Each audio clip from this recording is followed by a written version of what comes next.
السلام علیکم ورحمۃ اللہ وبرکاتہ۔ ناظرین، آج میں آپ حضرات کے روبرو وقت کے جس اہم ترین موضوع پر فکر و خبر کی سچی بات لے کر حاضر ہوا ہوں وہ ہے تاریخ بیت المقدس، ماضی و حال۔ ناظرین، حرمین شریفین یعنی مکۃ المکرمہ اور مدینۃ المنورہ کے بعد جس سرزمین کو سب سے زیادہ بابرکت اور مقدس ہونے کا شرف حاصل ہے وہ بلا شبہ فلسطین کی سرزمین ہے۔ اسی میں مسلمانوں کا قبلہ اولیٰ مسجد اقصی واقع ہے۔ اللہ نے اس پورے خطے کو جمال ظاہری و باطنی سے آراستہ فرمایا ہے، جو حضرات انبیاء علیہم السلام کا مسکن رہا اور کئی ایک کا مولد و مدفن بھی، جہاں سے اللہ کے جلیل القدر انبیاء و رسولوں نے اللہ کے بندوں کو ہدایت کا پیغام سنایا، توحید کی شمع فروزاں کی۔ اس سرزمین کی قسمت اس وقت جاگ اٹھی جب حضرت ابراہیم علیہ السلام کے لیے اسے دار الہجرت قرار دیا گیا اور پوری دنیا کے لیے اس پوری زمین کو خیر و برکت بنایا گیا۔ دریائے نیل و فرات کے درمیان واقع یہ جنت نظیر خطہ ہمیشہ کے لیے الارض المقدسہ کہلایا۔ یہی حضرت اسماعیل و اسحاق علیہم السلام پیدا ہوئے، یہی حضرت یعقوب علیہ السلام اور یال یعقوب پروان چڑھے۔ اسی چمن میں یحییٰ و عیسیٰ علیہ السلام نے آنکھیں کھولی۔ یہاں کی فضائیں انفاس رسالت سے مہکتی ہے، یہیں سے مشعل ہدایت روشن ہوتی رہی، یہاں کے ذرات انوار نبوت سے دمکتے رہے۔ معراج نبوی کے مبارک ترین سفر کا آغاز اسی شہر سے ہوا۔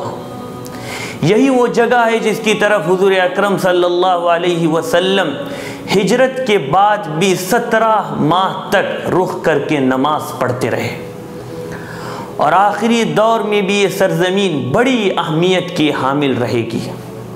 شیخ الاسلام علامہ ابن تیمیہ رحمۃ اللہ علیہ فرماتے ہیں کہ قرآن و حدیث اور سابقہ انبیاء کرام کی روایتیں اس بات پر دلالت کرتی ہے کہ جس طرح ابتدائی زمانے میں اسلام کا ظہور ملک حجاز سے ہوا، اسی طرح آخری زمانے میں اسلام شام میں زیادہ ظہور پذیر ہوگا، وہیں میدان محشر ہوگا اور وہیں مخلوق کا فیصلہ کیا جائے گا۔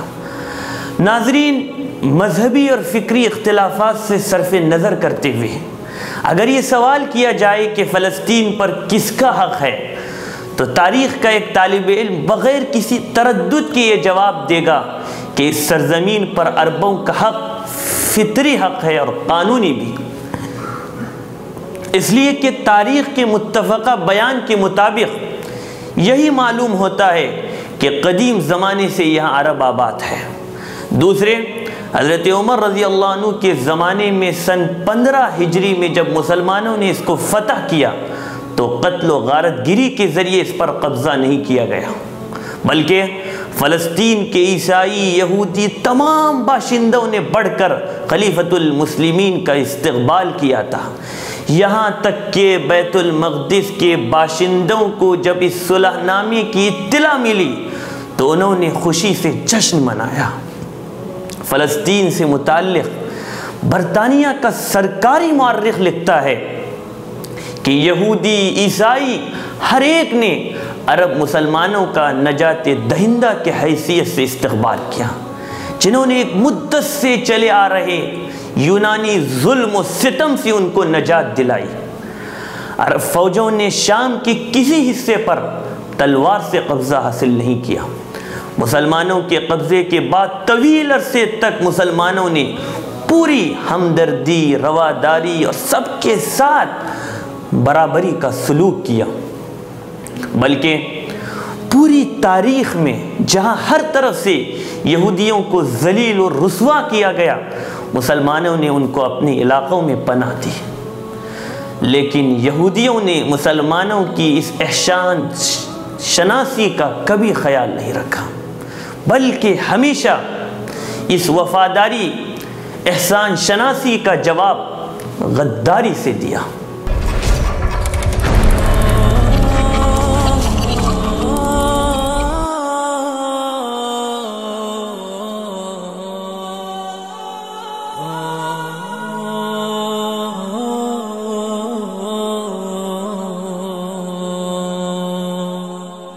أنا من بوابة الأقصى أقلتني خطايا، في فمي أخبار قومي وبأحشائي أسايا.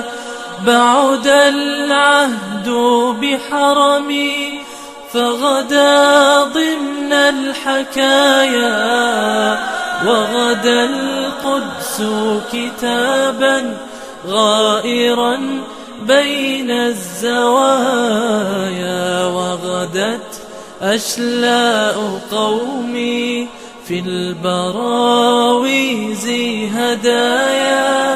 إن يكن في العين دمعي فبأحشاء الشظايا.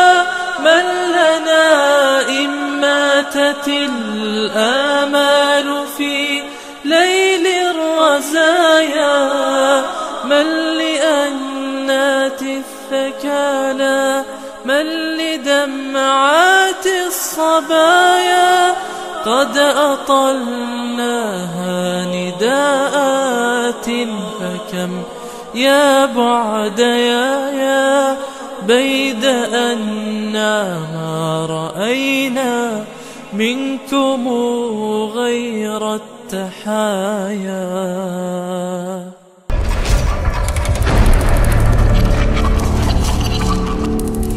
ناظرین، 477 سال کے بعد خوخار صلیبیوں نے بیت المقدس پر دوبارہ قبضہ کیا اور مسلمانوں کا اتنا خون بہایا کہ خود مغربی مورخین کے بقول صلیبی جنگجوؤں کے گھوڑے گھٹنوں تک خون کے چشمے میں ڈوبے ہوئے تھے۔ پورا ہفتہ مسلمانوں کے خون کا بازار گرم رہا۔ صرف مسجد اقصی میں 70,000 سے زائد مسلمان قتل کیے گئے، جس میں بڑی تعداد علماء اور اہل اللہ کی تھی۔ بچوں اور عورتوں کے ساتھ جو معاملہ کیا گیا، مورخین کے قلم میں اس کو لکھنے کی بھی طاقت نہیں رہی۔ ایک صدی کی وحشتناکیوں کے بعد آخر کرد خاندان کی ایک مرد مومن سلطان صلاح الدین ایوبی نے دوبارہ بیت المقدس کو فتح کیا اور مفتوح عیسائیوں کے ساتھ ایسا رحم دلانہ معاملہ کیا کہ مورخین حیرت زدہ ہیں، جبکہ یہ وہی لوگ تھے جنہوں نے چند سال پہلے شہر قدس میں خون کی ہولی کھیلی تھی۔ اس کے بعد 7 صلیبی جنگیں مختلف موقعوں پر ہوئی۔ اس پورے طویل عرصے میں صرف مسلمان حکومتوں کے زیر سایہ یہودیوں کو امن و سکون نصیب تھا۔ انگلینڈ، فرانس سے یہودیوں کو بالکلیہ جلاوطنی کا فیصلہ کیا گیا۔ یورپ میں یہودیوں کے خلاف جس وقت آگ لگی تھی، اس وقت صہیونی سازشی اندر اندر جال بن رہے تھے۔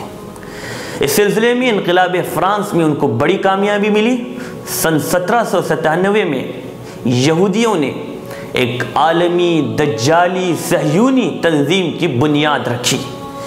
اسی دور میں تاریخ انسانی نے تاریخ کا بالکل انوکھا اور حیرت انگیز منظر دیکھا، یعنی یہودیوں اور عیسائیوں کی باہمی دوستی، جبکہ اقوام ملل کی پوری تاریخ گواہ ہے کہ ان دونوں کے درمیان بدترین درجے کی دشمنی تھی۔ ان دونوں میں سے ہر ایک کے نزدیک ایک دوسرے کو گالی دینا، لعنت کرنا، نقصان پہنچانا مذہبی اعتبار سے افضل ترین اور اپنے دین سے وابستگی کا عمل سمجھا جاتا تھا، مگر اس وقت سے لے کر آج تک صورتحال بالکل مختلف ہے۔ یہود کی نام نہاد عرض موعود کے حصول کے لیے عیسائی ان کے شانہ بشانہ بلکہ ان سے بڑھ کر سرگرم ہے۔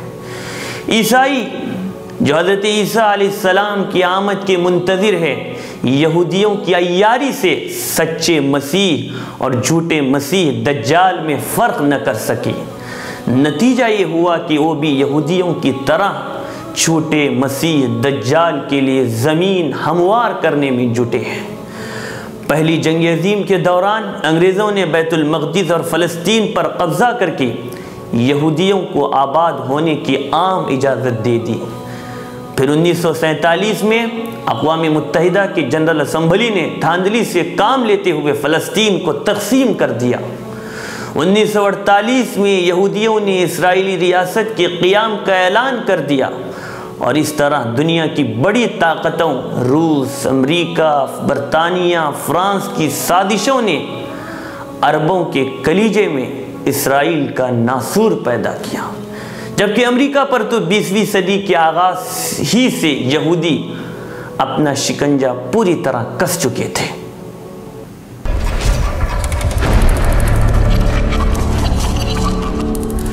ناظرین، اسرائیل دنیا کی وہ واحد قوم ہے جس نے کسی غیر کی زمین پر ناحق اور غاصبانہ قبضہ کر کے اس کا برملا اعلان کیا اور حقیقی اہل وطن کو اپنی زمین سے بے دخل کر دیا۔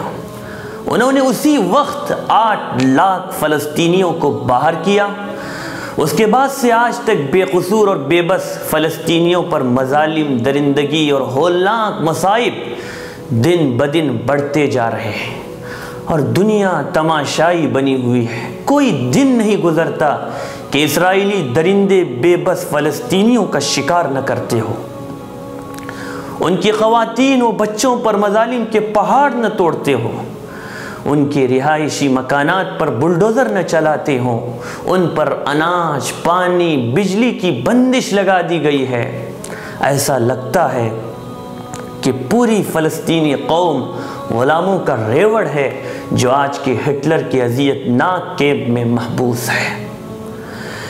اس منظر اور اس کیفیت کی جذباتی اور حق اور حقیقت پر مبنی سچی عکاسی ایک شاعر نے کتنی خوبصورت کی ہے، آپ بھی سماعت فرمائیے۔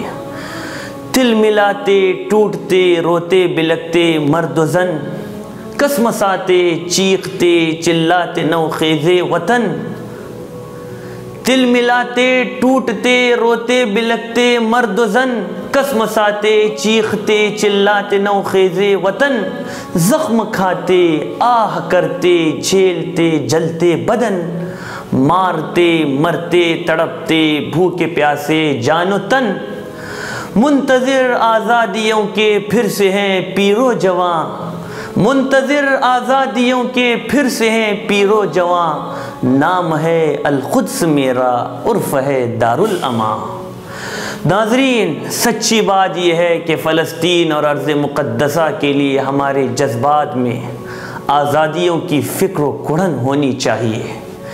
یہی ہمارے ایمان کا تقاضا اور اس کا اظہار بھی ہے، اور ہمیں اپنے فلسطینی بھائیوں کے لیے دعاؤں کا اہتمام بھی۔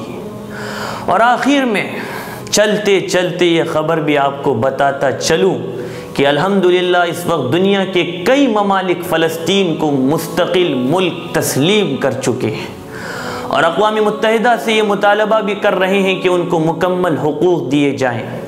اس وقت فلسطین نے ان حدود کو بھی تسلیم کرنے پر رضامندی ظاہر کی ہے جو 1967 میں اقوام متحدہ کی طرف سے پیش کیا گیا تھا، بشرطے کہ مسجد اقصیٰ کو استثناء کیا جائے اور فلسطین کو مستقل ملک تسلیم کیا جائے، جس سے اس وقت پوری دنیا کو یہ پیغام مل رہا ہے کہ فلسطینی لوگ مثبت سوچ کے حامل اور امن پسند ہیں، اور تنگ نظر اسرائیل کا اصلی چہرہ دنیا کے سامنے بے نقاب ہو رہا ہے۔